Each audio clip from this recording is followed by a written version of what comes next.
Welcome to classes. This is Subnish. Guys हम पढ़ रहे थे एसएससी किरण 95 को कंप्लीट सॉल्यूशन, जिसमें हम आज स्टार्ट करने जा रहे हैं आपका नया चैप्टर कंपाउंड इंटरेस्ट। देखिए बात करेंगे सबसे पहले बेसिक कॉन्सेप्ट की कि क्या है कंपाउंड इंटरेस्ट के रिगार्डिंग बेसिक कॉन्सेप्ट। फिर बात करेंगे हम अपने टाइप्स के अकॉर्डिंग की सॉल्यूशन कि टाइप नंबर फर्स्ट में कितने क्वेश्चन दिए, फिर उनके सॉल्यूशन प्रोवाइड करने स्टार्ट करेंगे। तो देखिए फिलहाल मैं कॉन्सेप्ट की बात करता हूँ, क्या मतलब है कंपाउंड इंटरेस्ट का और क्या अंतर है कंपाउंड इंटरेस्ट और सिंपल इंटरेस्ट में। देखिए भी अगर मैं आपसे बात करूँ, जो सिंपल इंटरेस्ट में आपको ब्याज मिलता है वो हर साल इक्वल ब्याज मिलता है। जैसे मैंने आपसे कह दिया कि आपके पास 1000 रुपये थे, ठीक है, आपको 2 साल का ब्याज निकालना है, पर किसके अंदर? सिंपल इंटरेस्ट के अंदर। ठीक, पहले सिंपल इंटरेस्ट समझते क्योंकि अभी हमने उसको कंप्लीट किया, फिर भी एक बार समझते थोड़ा सा। इसमें क्या होता है, अगर मैं पहले साल ही ब्याज निकालूंगा, मान लिया दर कितनी थी आपकी 10% दर है, जो पहले साल ब्याज आएगा कितना आएगा इसका 10%, 100 रुपये। तो अगले साल जो ब्याज आएगा वो 100 रुपये ही आएगा। अगले साल जो ब्याज आएगा 100 रुपये आएगा, मतलब पहले साल भी 100 रुपये आएगा, दूसरे साल भी कितना ब्याज आएगा? 100 रुपये आएगा। इसमें क्या होता है, सिंपल इंटरेस्ट में आपका ब्याज पर ईयर इक्वल होता है। ऐसा नहीं होता कि पहले साल 100 आ गया तो अगले साल 150 आ जाएगा, उससे अगले साल 300 आ जाएगा।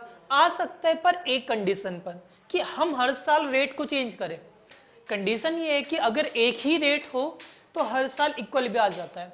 ये बात हो गई सिंपल इंटरेस्ट की। तो कंपाउंड इंटरेस्ट में क्या अंतर होता है? कंपाउंड इंटरेस्ट में अंतर थोड़ा सा ही अंतर होता है।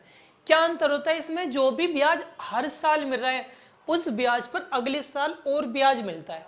जैसे अगर मैं इससे बात करूं, इसके लिए 1 साल का ब्याज 10% के हिसाब से ब्याज कितना मिलेगा? 100 रुपये मिलेगा। पहला ब्याज कितना मिलेगा? 100 रुपये मिलेगा।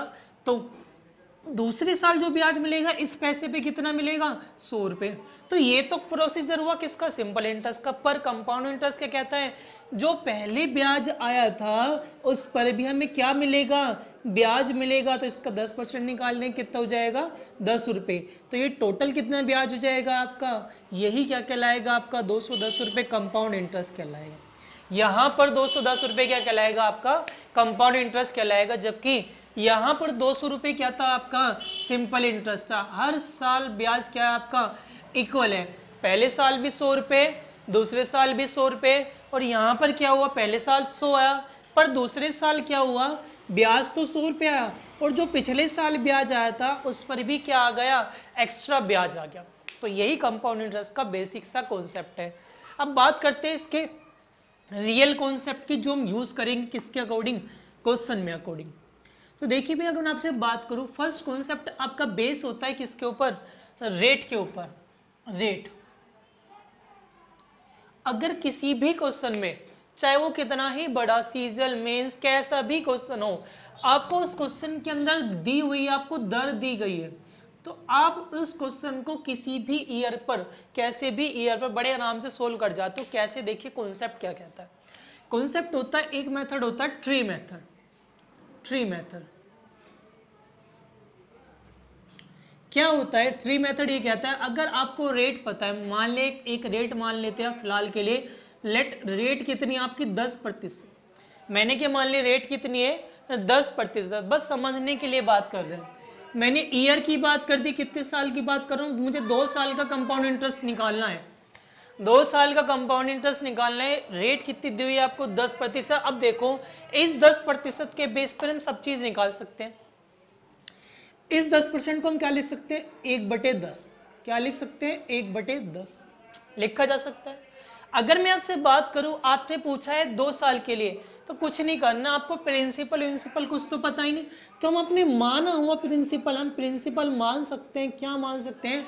जो भी आपको डिनोमिनेटर में मिलेगा, जो भी आपको हर में मिलेगा, हर में आप क्या करोगे? उसका ही स्क्वायर कर दोगे। तो 10 का स्क्वायर क्या कर देंगे? कितना आ जाएगा? 100। 10 का स्क्वायर कर देंगे, कितना आ जाएगा? 100। और 100 ही क्या हो जाएगा आपके लिए? आपका माना हुआ प्रिंसिपल। माना हुआ प्रिंसिपल।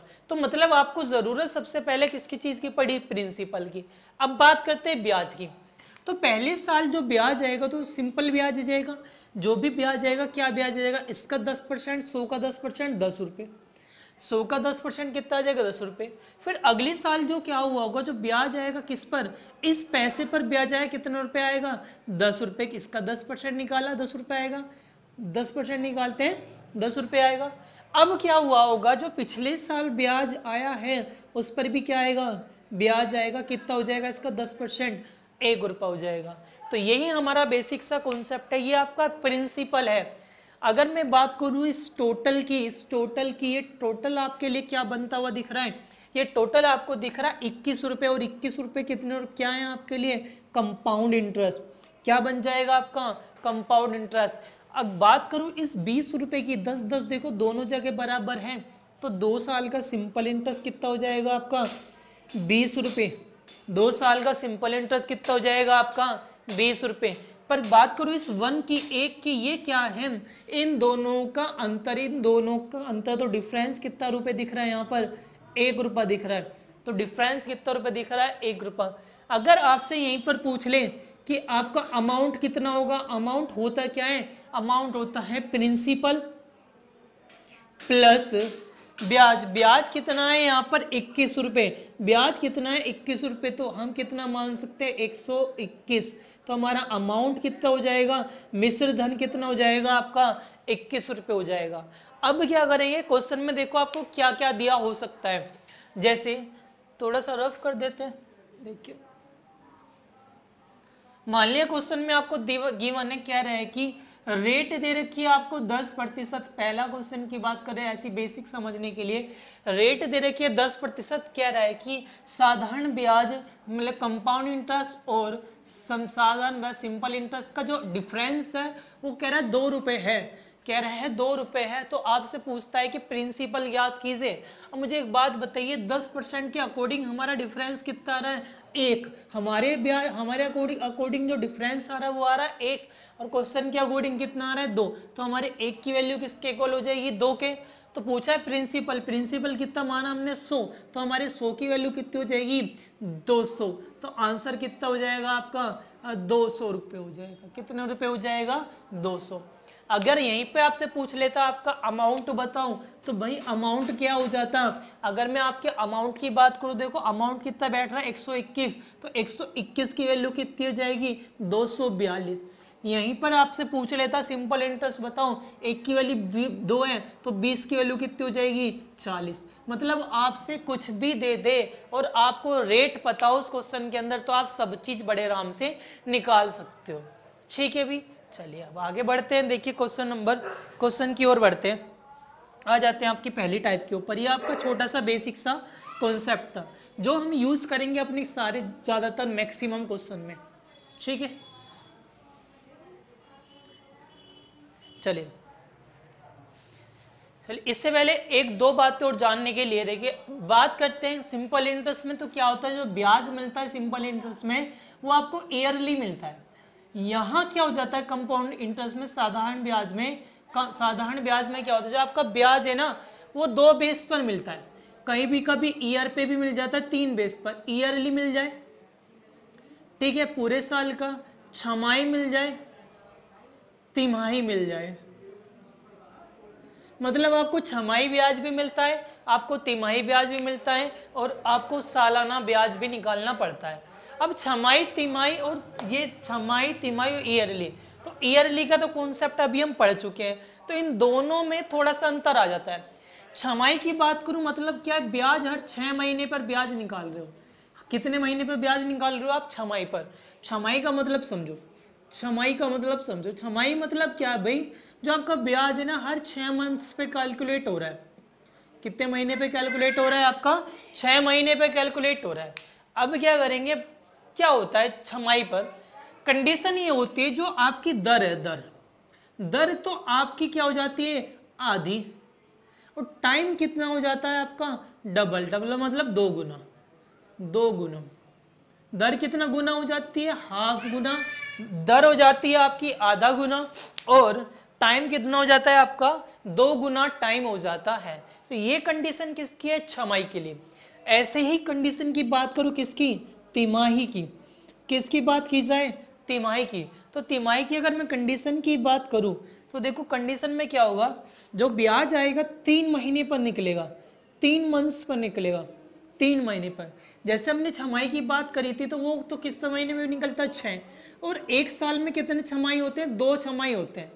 अब यहाँ 3 महीने की बात हो रही तो 1 साल में कितने 3 महीने होंगे आपके, 4 3 महीने हो जाएंगे। तो जब 4 3 महीने और तो देखो दर कितनी हो रही थी, 1/2, यहाँ दर कितनी हो जाएगी, 1/4। दर कितना गुना हो जाएगी, 1/4 गुना हो जाएगी। यहाँ टाइम कितना हो रहा था, 2 गुना, तो दर कितनी हो जाएगी, 4 गुना। दर कितना हो जाएगी आपकी, 4 गुना। तो ये बेसिक सा था थोड़ा सा कि छमाही और तिमाही में क्या अंतर है। क्वेश्चन हम क्वेश्चन के रिगार्डिंग करेंगे, ठीक है। चलिए एक छोटा सा और कॉन्सेप्ट समझते, देखिए फिर क्वेश्चन पाएंगे। देखिए भी कभी कभी क्या होता है, कभी कभी क्या होता है, हम अपनी कैलकुलेशन बचाने के लिए इस ट्री मेथड को ही मूव करा देते हैं आगे की ओर। तो उसी का दूसरा देखो फर्दर एक और कॉन्सेप्ट है, हम सारे यूज करेंगे। आप ऐसे मत सोचिए कि आप किसी भी क्वेश्चन के अंदर आप कंफ्यूज होंगे। एक एक क्वेश्चन प्रॉपर तरीके से पढ़ेंगे, ध्यान से मतलब समझो, और विदाउट फॉर्मूले पढ़ेंगे पूरा का पूरा चैप्टर। ऐसा नहीं मैं कि आपको कोई भी चैप्टर मतलब ये पूरा चैप्टर मैं फॉर्मूले बेस कराऊंगा, नहीं। देखो मैंने अभी तक पूरा चैप्टर कोर्स पढ़ाने की कोशिश करी है और कहीं भी अभी तक फॉर्मूला अप्लाई नहीं किया, ना आपके सामने भी फॉर्मूला लिखा। हाँ कभी कभी ऐसा हो जाता है कि मैंडेटरी हो जाता है, वो फॉर्मूले ही दिए होते हैं ऑप्शंस में कि इस क्वेश्चन का फॉर्मूला ही ऑप्शन है, तो तब तो हमें यूज करना पड़ेगा और उस क्वेश्चन को मैं तभी बताऊंगा फॉर्मूला वहीं पर। चलिए देखिए भी, अगर मैंने मान लिया एक और बार समझो, देखो 10% ही दिया हुआ आपको। 10% क्यों ले रहे हैं, थोड़ा ईजी पड़ता है। चलिए वो ब्याज मुझे निकालना है कितने साल का, 3 साल का, ठीक है। पहले 3 साल पे समझते हैं, फिर 4 साल पे समझेंगे, और इस 3 और 4 साल के कॉन्सेप्ट को हम दूसरे मेथड से भी समझेंगे। ध्यान से समझो, क्या है 1/10, 1/10। तो 3 साल के लिए बात हो रही, तो पी क्या हो जाएगा, अभी बताया था बेस क्या है, यहाँ पर न्यूमरेटर क्या है आपका 10, 10 की क्यूब करूँगा कितना हो जाएगा 1000। तो मेरा माना हुआ प्रिंसिपल कितना हो जाएगा 1000, माना हुआ प्रिंसिपल 1000। तो पहले साल ब्याज बात करूँगा कितना आएगा इसका 10%, 100। अरे इसका 10% निकालेंगे 100।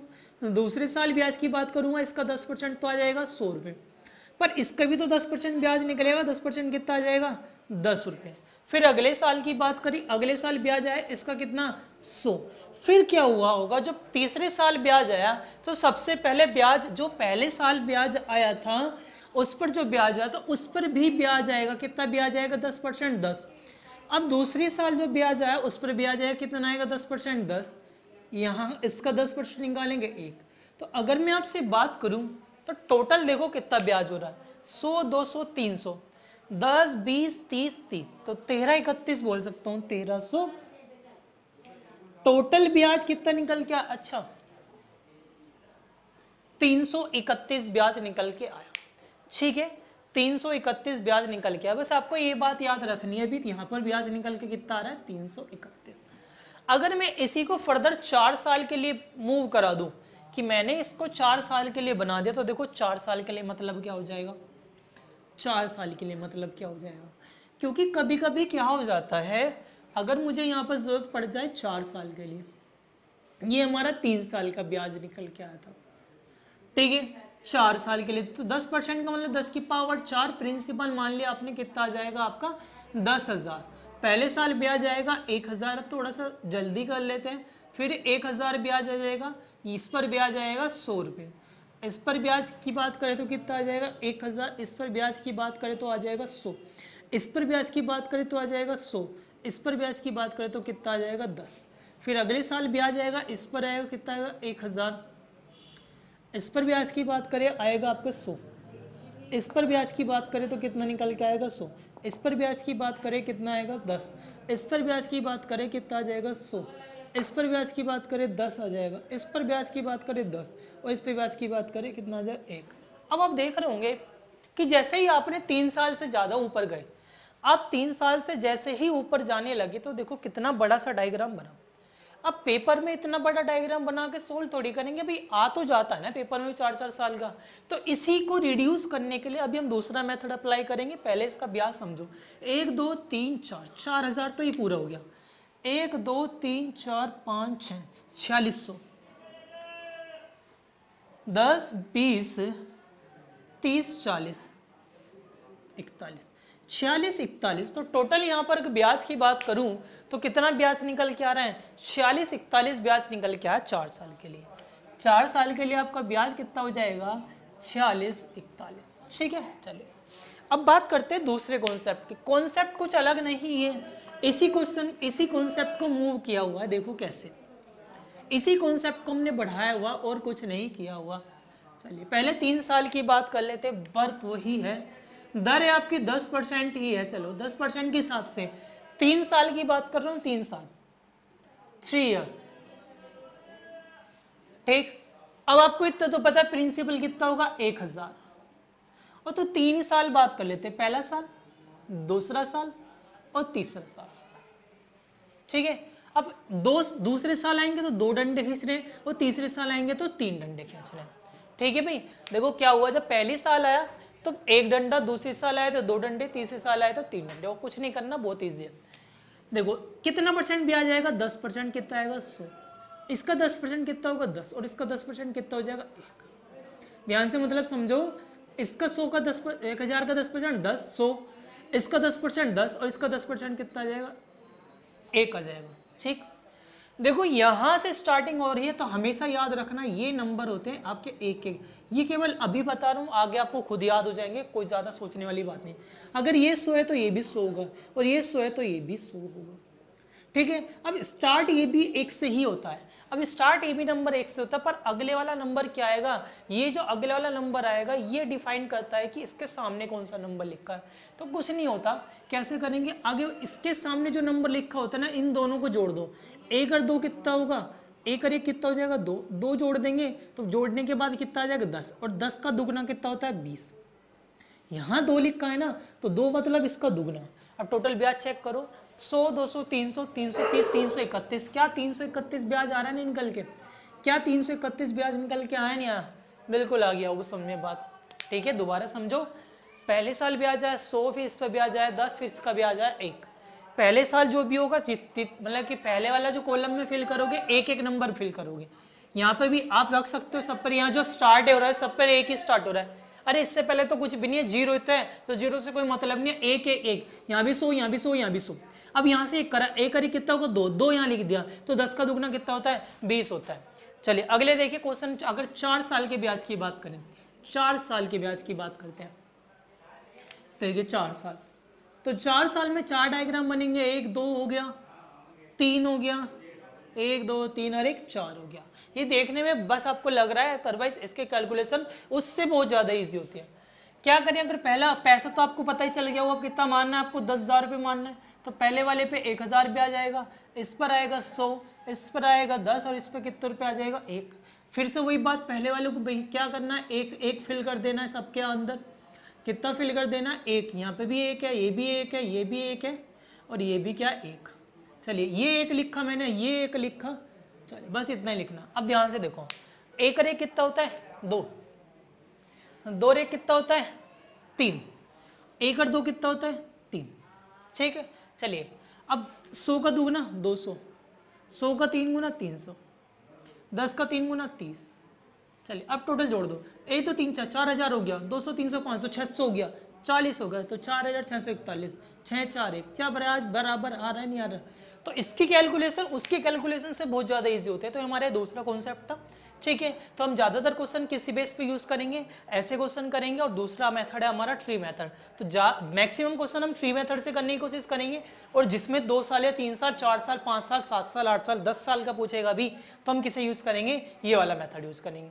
तो देखिए भाई, ये वीडियो आपके केवल कॉन्सेप्ट के रिगार्डिंग है। तो नेक्स्ट वीडियो में हम स्टार्ट करेंगे आपके सॉल्यूशन। चलिए, आई होप आपको हमारी वीडियोस पसंद आ रही होगी। अगर आप हमारे यूट्यूब चैनल पर नए हो तो हमारे चैनल को सब्सक्राइब करना ना भूलें, वीडियो को शेयर करना ना भूलें। Thank you.